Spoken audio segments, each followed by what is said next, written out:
যোগ্যদের চাকরি ফেরাতে ফর্মুলা নিয়ে আজ শিক্ষামন্ত্রীর কাছে যাবেন প্রাক্তন বিচারপতি ও বিজেপি সাংসদ অভিজিৎ গঙ্গোপাধ্যায়। ব্রাত্য বসু মারফত চিঠি দেবেন মুখ্যমন্ত্রীকে। ঘণ্টাখানেক সঙ্গে সুমন অনুষ্ঠানে নির্ঘণ্ট নির্ধারণ। তাহলে কি আপনি চাইছেন বা আপনি বলছেন যে প্রস্তাবটা মৌখিকভাবে ইথার তরঙ্গে ভাসিয়ে দিয়েছিলেন অভিজিৎ গঙ্গোপাধ্যায়, তিনি যদি মুখ্যমন্ত্রীকে চিঠি দেন, তাহলে এই যে ফর্মুলা, এই সর্বদলের একটা কমিটি, এইটার একটা মানে এটা বিবেচনা করে দেখা হবে বা এটার একটা বাস্তবসম্মত বা এটা নিয়ে সরকার ভাবনা চিন্তা করবে? স্পেসিফিক্যালি আমি আপনার কাছে জানতে চাইছি। অভিজিৎ বাবু তো এই সিস্টেমে এতদিন কাজ করছে, দিন যে অ্যাপিলটা করেছিলেন উনি বলছেন যে আমি দলমতের ঊর্ধ্বে উঠে আমি দিদিকে বলছি।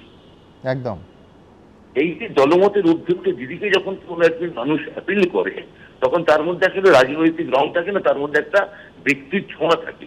আমি অভিজিৎ বাবুর কাছে স্পেসিফিক্যালি জানতে চাইছি, যেহেতু শিক্ষামন্ত্রী এই কথা চিঠি দেওয়ার কথা বললেন, আপনি কি মুখ্যমন্ত্রীকে কোনো চিঠি দেওয়ার কথা ভাবছেন আপনার এই প্রস্তাবটা নিয়ে?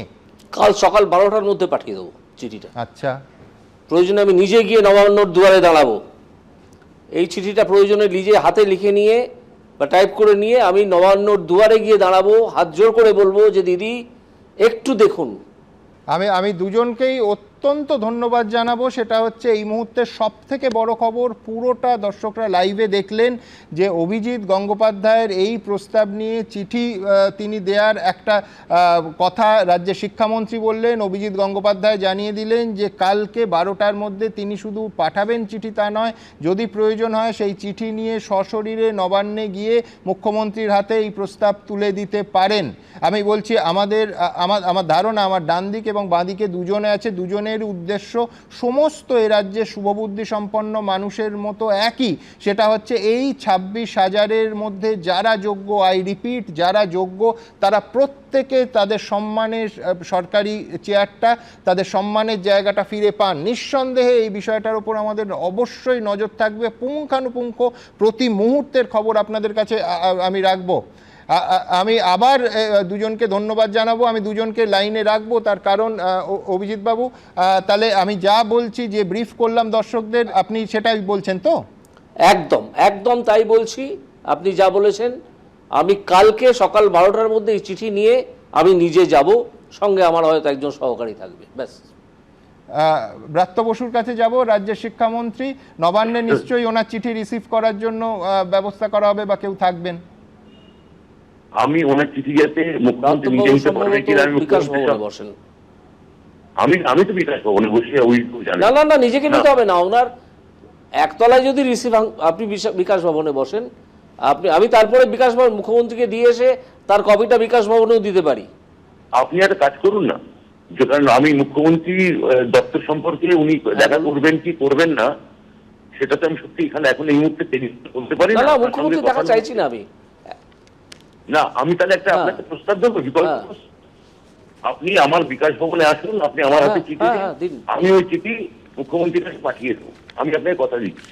অত্যন্ত অত্যন্ত ভালো প্রস্তাব। আপনার বিকাশ ভবন আমার বাড়ির ঠিক উল্টো দিকে, আমি চলে যাব 12টার মধ্যেই যাব। আপনি না থাকলেও আপনার দপ্তরে পৌঁছে দিয়ে আমি আসবো। 12টায় আমি থাকবো না, আপনি যদি খুব ভালো হয়, আমি আমার সকালে একটা মিটিং আছে, আপনি 2টো নাগাদ আসেন। হ্যাঁ, 2টো নাগাদ, হ্যাঁ ঠিক আছে, 2টো নাগাদ আসবো। ঠিক আছে, হ্যাঁ আচ্ছা। আপনাদের একদম আপনাদের দুজনকেই অসংখ্য ধন্যবাদ। আমি বলছি যে এত ভালো লাগছে আজকে এইটা ভেবে যে দেখুন, এর আলটিমেট কি ভবিষ্যৎ তো আমরা কেউ জানি না, কিন্তু রাজ্যের শাসক এবং বিরোধী, শিক্ষামন্ত্রী এবং সাংসদ এবং প্রাক্তন বিচারপতি মুখোমুখি একটা লাইভ টেলিভিশন অনুষ্ঠানে বসে তারা একটা প্রস্তাব নিয়ে কথা বলছেন, এবং যে প্রস্তাবটার সঙ্গে এই রাজ্যের হাজার হাজার দুর্ভাগা শিক্ষক এবং শিক্ষিকা এবং শিক্ষাকর্মী যারা আছেন, তাদের জীবন জীবিকা, বেঁচে থাকা, এই মুহূর্তে ভালো থাকা, এইটা যুক্ত।